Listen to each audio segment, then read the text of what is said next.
All right. Good afternoon. My name is Holten Hughes, My name's Krissy McCann. and today's presentation will be about Johnson and Johnson and specifically their current issues regarding around the COVID-19 outbreak that we are currently facing. Today's agenda will go as follows. We already have a quick background on Johnson and Johnson and who they are as a company. We're going to kind of review their financial guidance currently. We're going to review the impact of COVID-19 currently facing Johnson and Johnson, followed by their plans for financial projections, moving on to potential opportunities, and finally review their guidance as moving forward to the future. So I'll have Krissy take it away with the background. Okay, so Johnson & Johnson is essentially a family of companies in the sense that they have about 250 subsidiaries and they work in three main divisions. The first one being consumer health products, which are products like Neutrogena, Aveeno, Tylenol, Listerine, etc. They also sell medical devices to hospitals and doctors' offices for orthopedic surgery, interventional solutions, and vision. And then their third and their largest segment is pharmaceutical products, which deal with treatments for cardiovascular and metabolism, immunology, infectious diseases, vaccines, neuroscience, and we'll touch on more about the pharmaceutical later. But as you can see in the chart, their largest is pharmaceutical. So for their financial guidance is essentially forward-looking statements to give their investors an idea of projected future performance, specifically in the areas of revenue, earnings, and capital spending. So Joe Woke, the CFO, is obviously concerned about everything that's going on with COVID-19 and how it's going to reflect onto their financial statements. And this quote, he said, "One thing I know for certain is we're going to be 100% precisely wrong." And this essentially means that they have, they're really doubtful that any financial projections they make would be accurate because the situation facing them right now is so uncertain and unprecedented that they really have no idea how to reflect the things going on in the world right now into their financial guidance. How did you, when you go back for just a second there, Sure. how did you feel when they used the wording 100% precisely wrong? When you read that quote, what went through your head? I think it's kind of, honestly, it's kind of scary that he's so confident about how inaccurate he thinks the guidance will be because of the situation. And I think it goes to show just how serious the pandemic Okay. is. Yeah. Okay. So for like general challenges faced by CFOs amid COVID-19, again, the uncertainty of the situation is unprecedented and they're definitely worried that it will reflect in the quality of their financial guidance. So for Johnson & Johnson, they were planning on releasing full year projections on April 14th. And the article also noted that a lot of companies are sort of retracting their financial guidance. So they're so confident in it being wrong that they're actually like pulling it out and saying it's not even worth looking at for Mm-hmm. investors. Woke also noted that some factors that contribute to a useful projection are a projection being directionally correct, a projection that's transparent about why certain assumptions were made, and display the thought process kind of on how those extrapolations were calculated. So Mm-hmm. essentially, if they feel like those 3 points can't be covered, then there's a solid chance that the projection is going to be not useful to the investors. Okay. And projections are already a guess, and with everything going on, it's Mm-hmm. likely that that could be like undercut Okay. with even more uncertainty. What do you think if I'm an investor, and if you're going to cover this later, that's fine. Question for either one of you is: do you think an investor would be more confident if Johnson and Johnson gave some sort of directional view and transparency than doing nothing at all? I think, yeah, certainly. We kind of covered this in the later slides, but Okay. kind of comment on it right now is they've kind of put an emphasis of, yes, we're going to get it wrong, but I think understanding the process on how they got there is far more important than the actual. Okay.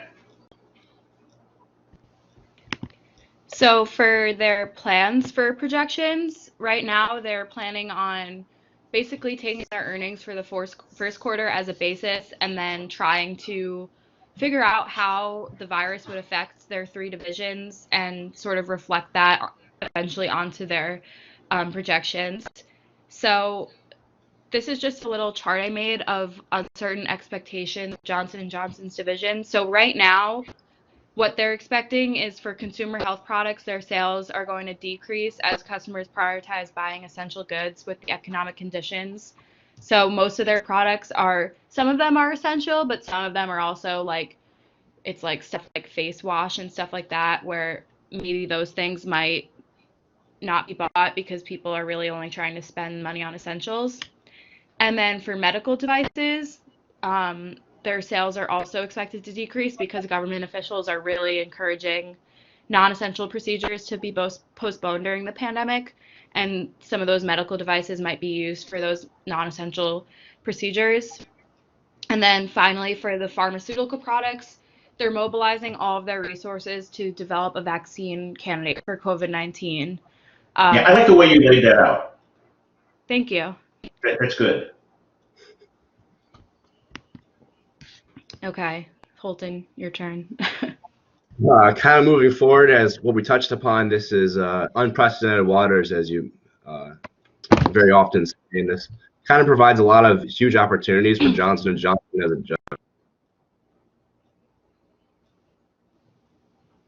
for us to strike deals that are maybe at an impasse and that we're not able to kind of develop this need from the seller side, where now you can see kind of the segments of medical and consumer are kind of getting hit far more. People are kind of only buying things they absolutely need. So companies are kind of suffering, and Johnson & Johnson has a very, very strong balance sheet, and its presence of acquisitions is incredibly well known with over 250 subsidiaries. So kind of taking the time to expand on its product line, as well as using its revenue to increase its supply chain and acquire new vendors or kind of strengthen its relationship of vendors, will allow for the company to be very financially stable moving forward, as well as kind of help its other subsidiaries.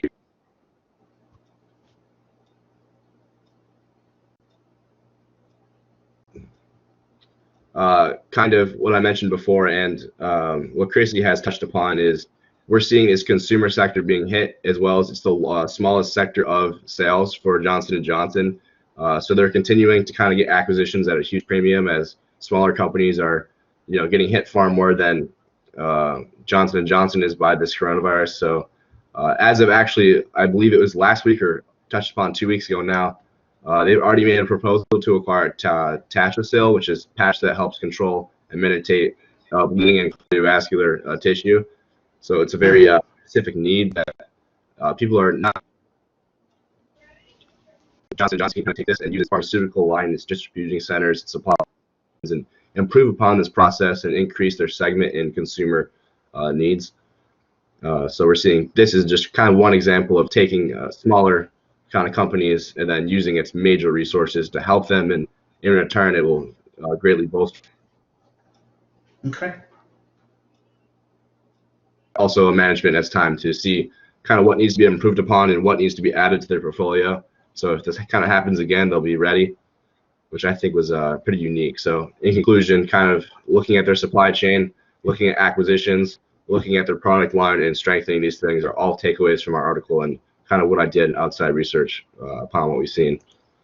Finally, moving forward with guidance, transparency is huge. It's a matter of not being right, but extrapolating on that process and adhering to kind of the assumptions. So we don't have maybe an accurate figure, but we're not going to be so far off and have no idea why, which is incredibly important. And what this kind of reminded me of was our conversation on airlines in class. You see, when COVID kind of took the hit to the airline industry, you had companies like United and Spirit Airlines get hit far more than Southwest, because Southwest was incredibly transparent and actually put out a statement of how this is affecting what they're doing. And it's kind of similar to what Johnson & Johnson's guidance mentality is through future, is ensuring investors of, yeah, we're going to be hit. Here's where we think it's going to be hit, and here's why we think how much, and here's how we got here. So we still may not meet those objectives. Yeah, The transparency piece, that's a good thing. yeah, it's incredibly, I think, important in all companies, especially now. What's kind of going on and how they're combating this incredibly horrible time that we live in. Okay. And that is our presentation for you. Do you think? So you said they are financially strong. Yes, from a liquidity cash standpoint, Johnson & Johnson, I don't think Can you it's in repeat that? danger at all. You cut out for a minute. Can you come back and? So they're strong from a financial perspective. Yeah, meaning their liquidity is high, their cash is incredibly high. They're not sitting on a ton of debt, even though they're still able to make acquisitions in this time. I wish I had those exact numbers for you. I could probably pull them up real quick if you'd like, but basically, they're going to be okay throughout coronavirus. Do you think they could even benefit from it if they not only the vaccine but any potential drugs that might be developed to deal with this? Yeah, actually, Krissy and I were looking into this before. They're kind of working very closely with a lot of government agencies to facilitate a cure and promise ways. I think, Krissy, you said they promised like 1 billion vaccines, right? Yeah, so they're mobilizing all of their resources really means that they are literally pushing this vaccine so much. And I read that by latest September, they're going to start clinical trials on this vaccine. And they're working with BARDA, which is the Biomedical Advanced Research. It's a government agency for developing vaccines. And they're promising to push 1 billion vaccines worldwide when they get approval on it. Wow, how are they going to be able to? Do they have this capacity to do that? Well, I think that I was trying to figure out where the funding for that was going to come from, and it sounded like it was coming from BARDA, which is the government agency. But I do feel like if Johnson & Johnson is able to produce the vaccine, it would be also just really good publicity for them. Mm-hmm. Do you think this then makes them a potential opportunity for a purchase? For Johnson I think to purchase? Potentially. Oh, sorry. Go ahead, Krissy. No, I'm sorry. I'm just confused. Who's purchasing what? No, that if you were an investor, would you consider looking at Johnson & Johnson and really trying to see if it's a hidden gem in the midst of all the downturn we've seen in the past month? I think that's possible, yeah.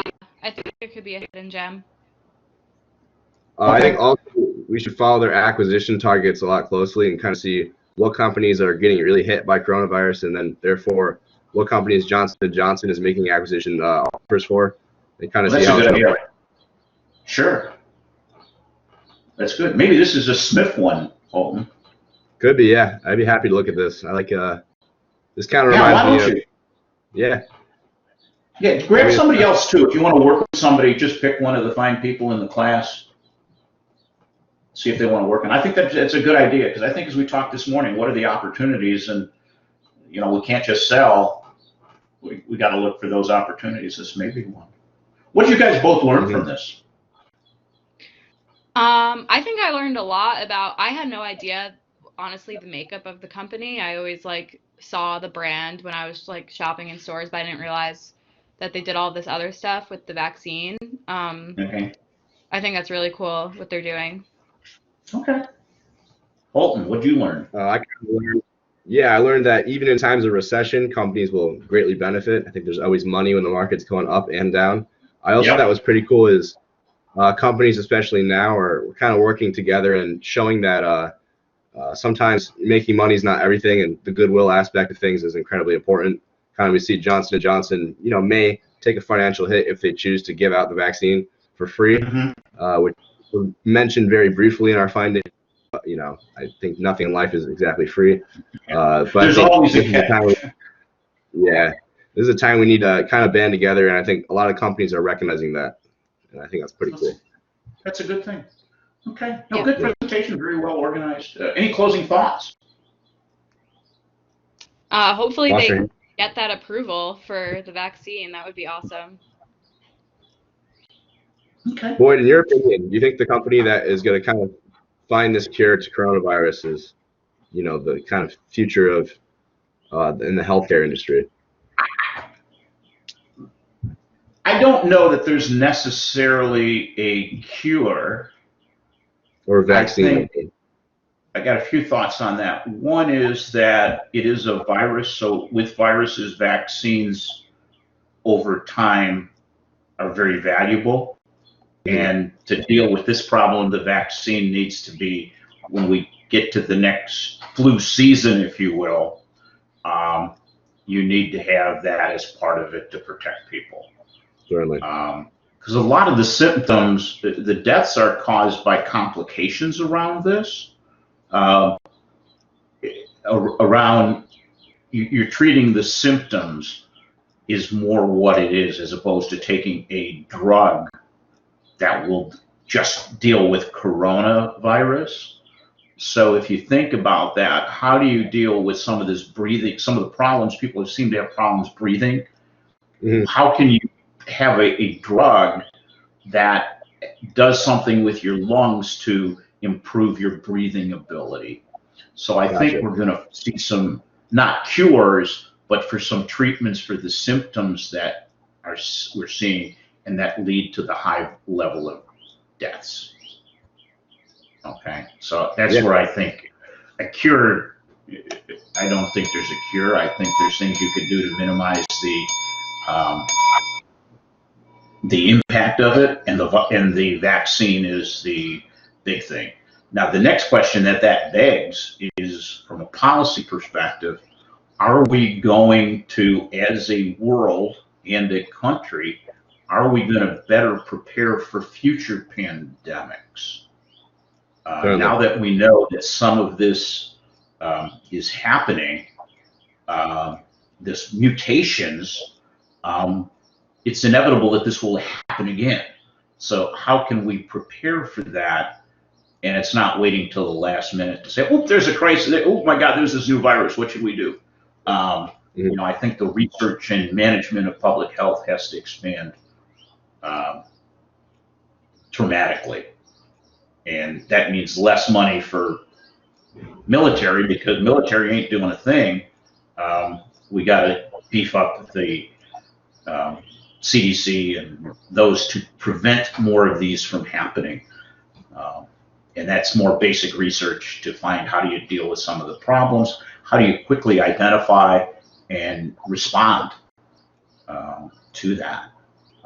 And if you think of some of the things that the vaccines have been developed historically, have prevented a lot of negative impacts, whether that be smallpox, polio, even the flu itself. How many people get the flu shot, and that saves so many. So that's my 2 cents. I don't think there's a cure. That's a good perspective. Yours? Yeah, I think there's not going to be a one end all be all cure. I agree with that, certainly, but do you guys think there's a cure? Unique. I hope there's a cure. I mean, who's you? I feel like a good first step would be a solid vaccine, and hopefully that they can You guys still there? Us. Yeah, we're here. Yeah. Well, you still there? Yeah. Did we lose you? Oh, okay. Do you think there's a cure?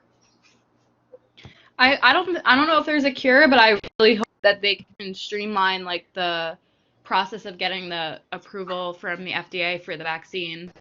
Absolutely. If they are really focusing everything on this vaccine, then I would hope that they could overstep some of the, obviously with safety in mind, maintaining the safety of the vaccine, but does it really have to take over a year for the vaccine to be approved?